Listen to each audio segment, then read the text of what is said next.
നിയമസഭയിലെ ബജറ്റ് അവതരണത്തിന് ശേഷം വി.ഡി. സതീശൻ പത്രസമ്മേളനത്തിൽ പറഞ്ഞ കുറച്ച് കാര്യങ്ങളുണ്ട്.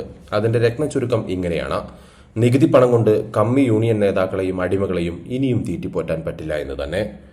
പറച്ചിൽ മാത്രം പോരാ, പ്രവൃത്തിയിൽ കൂടി കൊണ്ടുവരണം. എങ്കിൽ മാത്രമേ കേരളത്തെ രക്ഷിക്കാൻ കഴിയൂ.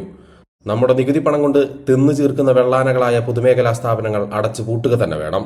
യൂണിയൻ കളിക്കാനും പാർട്ടിക്കാർക്കും ജയിലിൽ കിടക്കുന്ന പാർട്ടി ക്രിമിനലുകളുടെ കുടുംബങ്ങൾക്കും പിൻവാതിലിൽ നിയമനം നേടുന്ന പാർട്ടി അടിമകൾക്കും വേണ്ടി നമ്മുടെ നികുതി പണം കൊണ്ട് പ്രവർത്തിക്കുന്ന സ്ഥാപനങ്ങൾ മാത്രമാണ് ഇതിൽ കൂടുതലും. സംസ്ഥാനത്തെ 77 പൊതുമേഖലാ സ്ഥാപനങ്ങൾ നഷ്ടത്തിലാണെന്ന് comptroller and auditor general of India report പുറത്തു വന്നിട്ട് എത്രയോ നാളായി. 18,000 കോടി രൂപയാണ് ഇവയുടെ ആകെ നഷ്ടം. ഇതിൽ 44 സ്ഥാപനങ്ങൾ പൂർണ്ണമായും തകർന്നു.